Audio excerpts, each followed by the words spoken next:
Les damos la cordial bienvenida a esta conversación que vamos a mantener con los primeros ganadores de las becas promovidas por Utopía a través del Consorcio de Comunicación por la Sostenibilidad y Fundación Redni.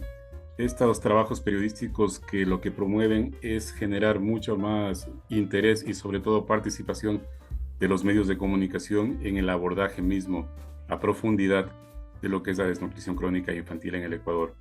Estoy con los primeros ganadores de las becas. Ellos son Cristian Guanoluisa. Cristian es periodista de Radio Latacunga.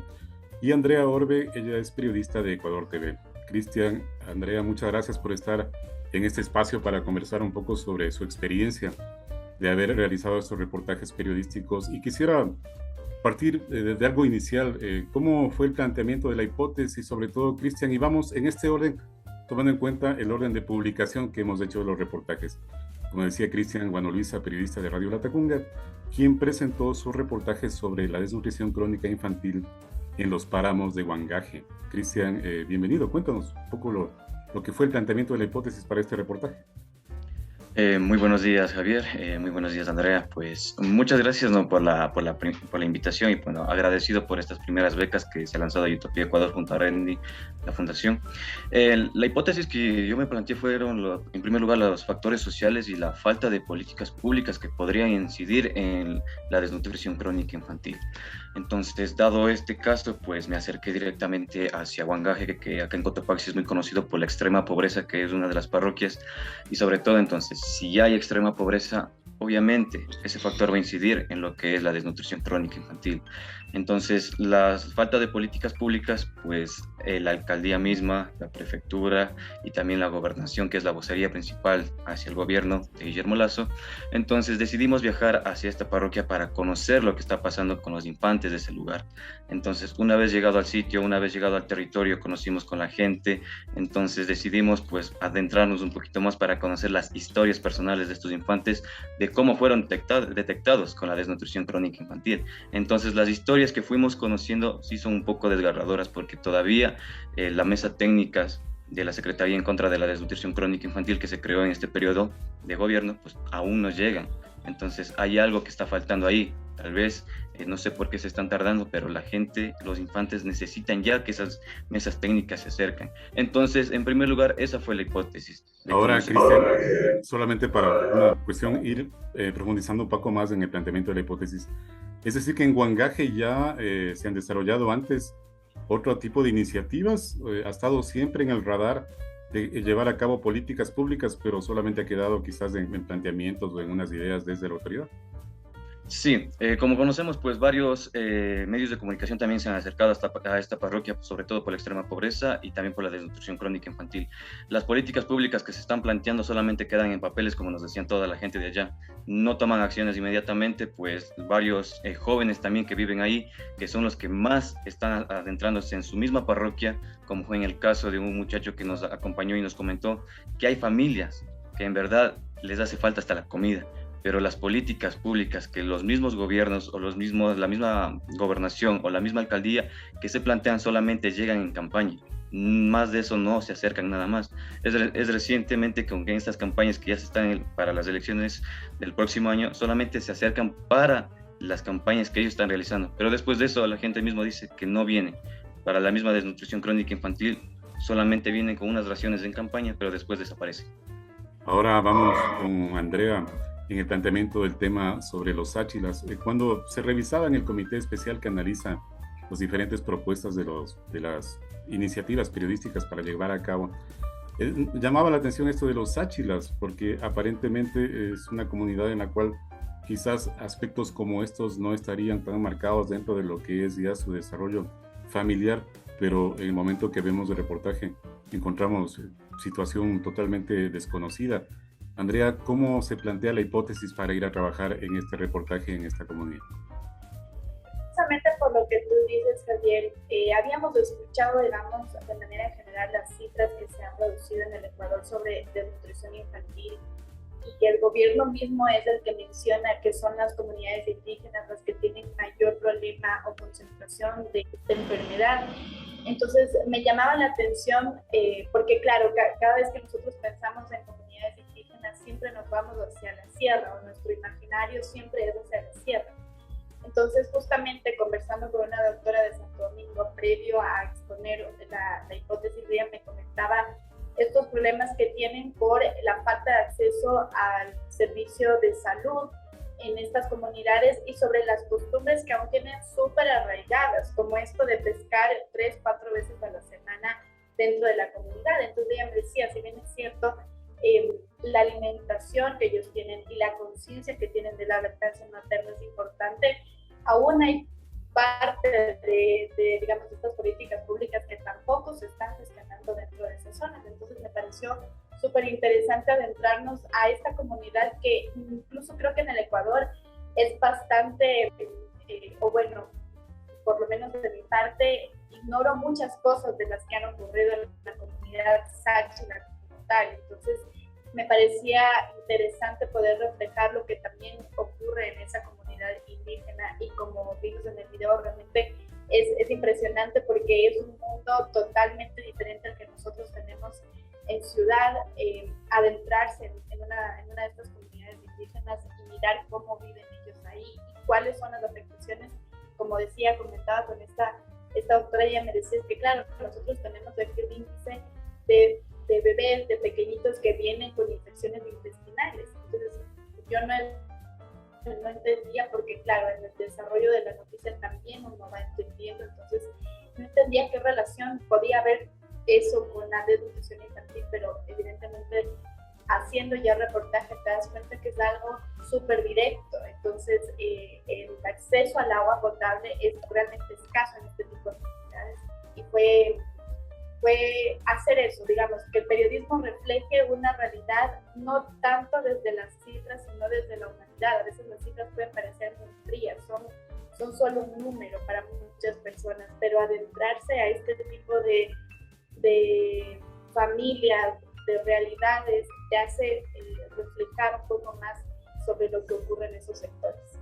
Y además, como también lo decía Cristian, este tema de políticas públicas, veíamos el reportaje del tema de la contaminación de los ríos, ¿no? Y ahí es cuando ya cada vez que se desarrollan más estos temas se ve que es un problema multicausal, la desnutrición crónica infantil. En este caso, también el agua y los servicios básicos vienen a ser un componente importante para esa afectación. Así es, nosotros visitamos a 3 familias y claro, ellos tratan de ponernos como su mejor versión, digamos, y esto entre comillas, porque como saben que nosotros íbamos a ir, porque evidentemente a la comunidad hay que avisarle antes para poder ingresar. Entonces, claro, en muchas ocasiones nos encontramos con que pareciera ser que hay, digamos, ellos arman una especie de escenario para nosotros poderlo mostrar, pero te das cuenta que eso, el acceso al agua sobre todo es súper precaria. Ellos nos decían, tenemos a veces que comprar bidones de agua para poder lavar los alimentos, pero como es tan costoso ir, digamos, tanto en económico como en tiempo, ir a comprar agua en bidón, o estas cisternas que tienen, que no siempre tienen la mejor higiene, prefieren ir al río, que ya están acostumbrados, que por años, que por generaciones han tenido que hacerlo así, pero esto causa evidentemente no solo en el bebé, sino en la madre embarazada, en la madre que también luego está dando de lactar. Entonces, sí, la falta de políticas públicas en esos sectores es impresionante, porque conversábamos con uno de la comunidad que nos decía, que era incluso el Ministerio de Salud, que nos decía, recién ahora se está mirando cómo poder encaminar una política sobre la base de lo que la comunidad cree y de lo que la comunidad es, porque no podemos cambiarle, por ejemplo, una dieta alimenticia, porque ellos ya tienen una costumbre súper arraigada. Entonces lo que ahora recién se está haciendo es tratar de que con esa tradición se pueda volcar, digamos, las políticas a que tengan una alimentación adecuada. Pero más allá de eso, como digo, insisto, más allá de la alimentación, el tema de la falta de servicios de manera general, nos decían incluso que los centros de salud son súper lejanos de las comunidades. Entonces, aunque el niño esté con, digamos, alguna infección intestinal, es complejo que al siguiente día o a los 2 días vaya directamente al centro de salud, porque o es lejano o tratan ellos de solventarlo con alguna de sus emociones también. Entonces, generar en ellos la conciencia también de ir y que haya centros de salud más cercanos es complejo aún. Claro, y eso ya demanda obviamente un trabajo desde la autoridad. Hablemos un poco de las anécdotas o los entretelones. Cristian, un poco ya nos adelantabas de lo que fue desplazarse, acercarse con las personas. Pero de este trabajo periodístico, ¿qué es lo que a más poco te queda en esa memoria más allá de lo periodístico, ¿no? Sino también en esta parte de entender quizás con mayor profundidad una realidad que para muchos a veces es desconocida? Sí, bueno, aparte dejando lo que es la profesión como comunicador, entonces vas con ese lado humano prácticamente, pero te adentras a esta situación, como bien lo decía, nosotros no nos imaginábamos que la gente que más lo necesitaba estaba dentro de una hora y media y bajando totalmente una pendiente, las montañas, entonces vas conociendo cómo la gente en realidad vive en esta situación. Entonces, bien nos acercamos, obviamente en esa parte del reportaje de la madre de Vanessa, tanto la abuelita de Dani solamente tienen para subsistir el bono de desarrollo humano, más de eso pues ya no genera nada. Entonces tienen esta falta del agua potable, lo beben de un río, en el caso de Dani. Entonces es donde te dices, ¿qué está pasando? Entonces a la señora se les vino las lágrimas. Entonces uno como profesional, entonces, ¿qué tiene que hacer en ese momento? O se aguanta esas lágrimas que también estás sintiendo ahí, o sigues con ese alineamiento de decir, conozcamos un poco más a profundidad lo que está sucediendo aquí. Entonces, ese lado humano no lo dejemos, porque nosotros como profesionales de la comunicación siempre vamos a conocer historias que pueden ser desgarradoras, pero a la vez tenemos que decir, estamos haciendo esto para tomar acciones que van a servir para ellos mismos. Entonces, la anécdota que nosotros realizamos en este viaje hacia Huangaje, pues eso, tener en cuenta el lado humano y también nuestra profesión. Más o menos para quienes no conocen Huangaje, ¿qué referencia podemos hacer de tiempo? Por ejemplo, desde la Tacunga. Y también lo que se menciona en el reportaje, obviamente, la altura, el frío, las condiciones de páramo, todo eso también son aspectos que vuelven un entorno complejo, ¿no?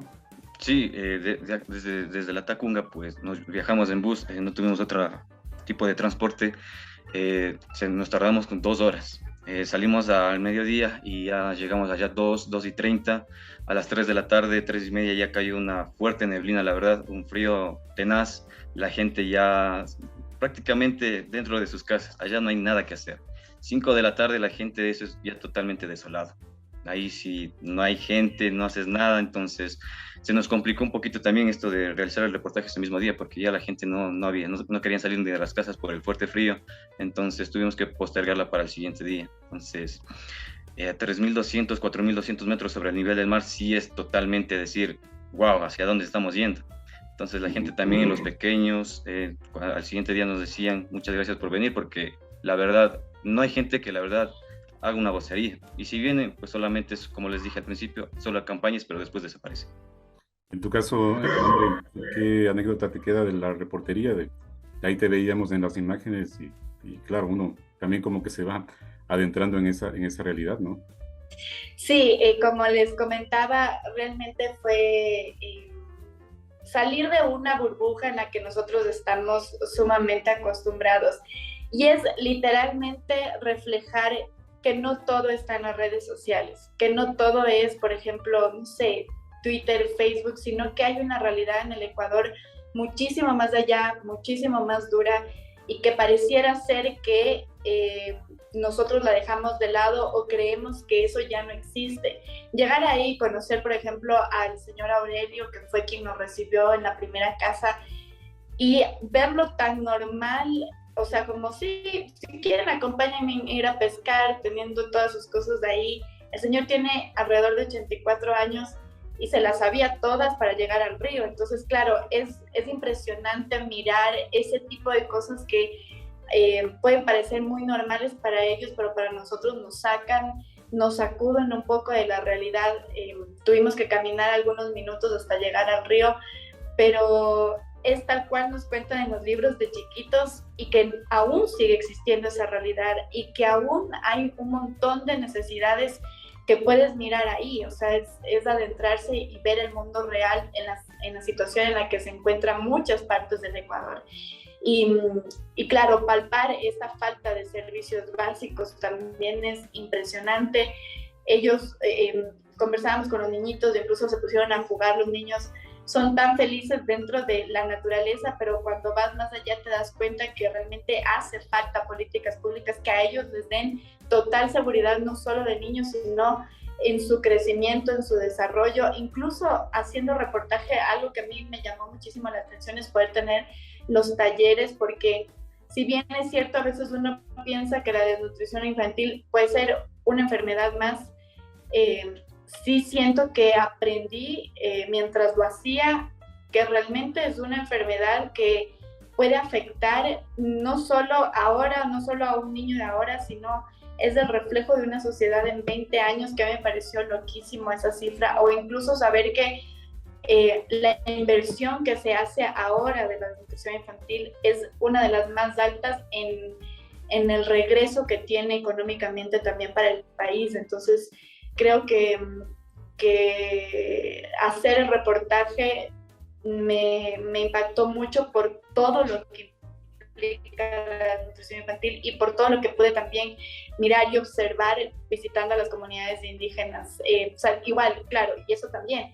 Uno va a Santo Domingo casi siempre que se va a la costa, no regresas a ver mucho a estas zonas rurales. No sabes que hay toda una vida ahí, porque para nosotros, al menos los de la sierra, solo tenemos la idea de que pasar a Santo Domingo es casi que llegar a la costa 3 horas a la playa. Entonces, pero ahí hay toda una realidad que es interesante poderla descubrir, y más aún haciendo este tipo de reportajes que pueden tener un impacto en el tema de solucionar un problema que está arraigado en el Ecuador ahora. Bien, quiero agradecerles a Cristian, Andrea, por su participación en esta iniciativa que desarrollamos conjuntamente el Consorcio de Comunicación por la Sostenibilidad a través de Utopía Ecuador, y obviamente con el apoyo de la Fundación REDNI. Muchas gracias por su tiempo, por el espacio, y sobre todo a que en esas agendas siga persistiendo el tema de la desnutrición crónica infantil. Muchas gracias, Cristian. Muchas gracias, Andrea.